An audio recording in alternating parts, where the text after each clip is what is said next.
नमस्कार मित्रांनो, GSIT सोल्युशनमध्ये आपले सर्वांचे स्वागत आहे। मित्रांनो बघा, दी रयत सेवक कोऑपरेटिव्ह बँक लिमिटेड सातारा या बँकेमध्ये विविध पदांसाठीची जाहिरात आलेली आहे आणि त्याच्यामध्ये बघा कंप्लायन्स ऑफिसर असेल किंवा अन्य विविध पद जे आहेत ती पद भरली जाणार आहेत। त्यासाठी बघा विहित नमुन्यात जे अर्ज आहेत ते आपल्याकडून 10/6/2025 पर्यंत मागवण्यात आलेले आहेत। तर ही जी काही भरती आलेली आहे या भरतीबाबतची सविस्तर जी माहिती आहे ती सविस्तर माहिती मित्रांनो आपण आपल्या या एकाच व्हिडिओमध्ये पाहणार आहोत। आणि मित्रांनो सगळ्यात महत्त्वाचं म्हणजे या ज्या काही कोऑपरेटिव्ह बँका असतात या बँकांची परीक्षेची जी तयारी आहे ती तयारी फ्री ऑफ कॉस्ट मध्ये आपल्या चॅनलच्या माध्यमातून करून घेतली जाते। तरी काय करायचं आहे, तुम्ही अजूनपर्यंत जर आपल्या चॅनलला सबस्क्राइब केलं नसेल तर प्लीज आपल्या चॅनलला सबस्क्राइब करा, लाईक करा आणि सगळ्यात महत्त्वाचं म्हणजे बेल आयकॉनचं बटन क्लिक करा, म्हणजे असेच माहितीपूर्ण नवनवीन व्हिडिओ सर्वात अगोदर तुमच्यापर्यंत येऊन जातील। तर मित्रांनो सुरुवात करूया आपण आपल्याच्या या व्हिडिओला। पहिलं पद बघा कोणतं आहे, कंप्लायन्स ऑफिसर किंवा ऑडिट प्रमुख हे पहिलं पद आहे। एकूण पदसंख्या एकच आहे इथं आणि त्याच्यासाठी शैक्षणिक पात्रता काय दिलेली आहे इथं तुम्हाला दिलेले आहे, तुम्ही पाहू शकता स्क्रीनवरती। त्याच्यामध्ये CA, BCom, MCom किंवा GDCA झालेला असेल तरी तुमचं चालणार आहे।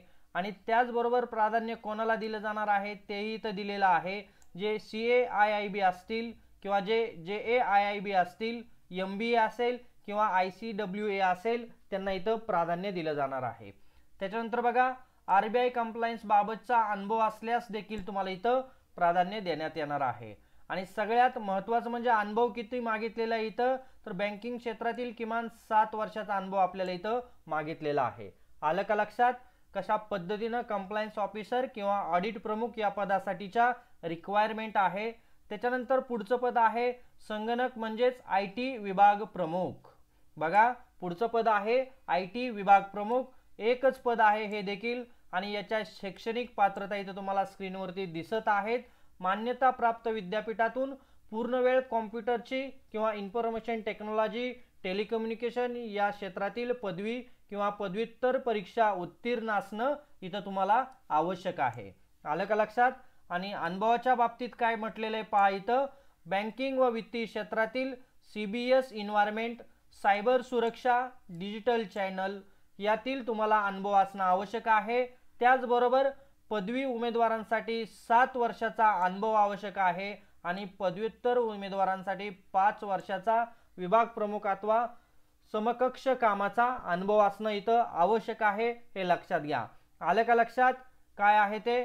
त्याच्यानंतरची दुसरी पोस्ट आहे IT इंजिनियर, जागा इथं एकच देण्यात आलेली आहे आणि किमान शैक्षणिक पात्रता बघा काय म्हटलेलं आहे इथं, संगणक माहिती तंत्रज्ञान क्षेत्रातील मान्यता प्राप्त संस्थेतून पूर्ण वेळाची तुमची पदवी, पदविका प्रमाणपत्र, अभ्यासक्रम उत्तीर्ण असणं आवश्यक आहे।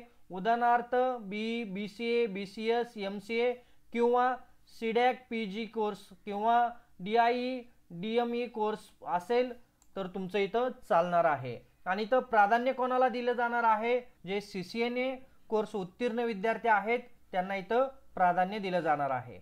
अनुभवाच्या बाबतीत काय म्हटलेलं आहे बघा, तुमच्याकडे संगणक, हार्डवेअर, नेटवर्किंग, सायबर सुरक्षा, डिजिटल चॅनल क्षेत्रातील किमान 2 वर्षाचा बँकिंग क्षेत्रातील अनुभव असणं इथं आवश्यक आहे। आलं का लक्षात। 3 वेगवेगळी पदं या ठिकाणी भरली जाणार आहेत आणि इथं तुम्हाला काही नियम अटी दिलेले आहेत बघा। इथं रयत सेवक बँक जे आहे त्यांची इथं वेबसाईट देण्यात आलेली आहे, अधिकृत वेबसाईट आहे। या अधिकृत वेबसाईटवरती ही सर्व माहिती तुम्हाला तिथं अवेलेबल आहे। आणि आपल्याला अर्ज कशा पद्धतीने करायचा आहे, नोकरी अर्जासोबत जन्मतारीख, शैक्षणिक अर्हता, अनुभव दाखला, इतर प्रमाणपत्र असतील त्यांच्या सत्यप्रती जोडून अर्ज बँकेचे मुख्य कार्यालय सातारा येथे 10/6/2025 रोजी किंवा त्यापूर्वी कार्यालयीन वेळेत पोहोचतील अशा पद्धतीने आपल्याला अर्ज पाठवायचा आहे। मुदतीनंतर आलेल्या अर्जाबाबत विचार केला जाणार नाही असंही या ठिकाणी म्हटलेलं आहे। आणि नेमणुकीबाबतचा अंतिम निर्णय संचालक मंडळाचा राहणार आहे हे देखील इथं म्हणण्यात आलेलं आहे। मित्रांनो अतिशय जी चांगली भरती आहे ती रयत सेवक कोऑपरेटिव्ह बँकेमध्ये आलेली आहे आणि 3 जागा भरायच्या आहेत। कंप्लायंट ऑफिसर संगणकाच्या 2 जागा आहेत वेगवेगळ्या अशा पद्धतीनं सर्व जागा भरायच्या आहे। आणि सगळ्यात महत्त्वाचं म्हणजे तुम्हाला जो काय ॲप्लिकेशन फॉर्म आहे तो इथं देण्यात आलेला आहे मित्रांनो।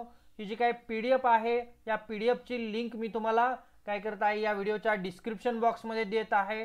तुम्ही काय करायचं आहे, हा जो फॉर्म आहे तो फॉर्म भरायचा आहे आणि स्पीड पोस्ट असेल किंवा प्रत्यक्ष जे काय हे मुख्य कार्यालय आहे त्या मुख्य कार्यालयामध्ये देऊन काय करायचं आपल्याला तिथं जमा करायचं आहे किंवा स्पीड पोस्टने देखील पाठवायचं आहे।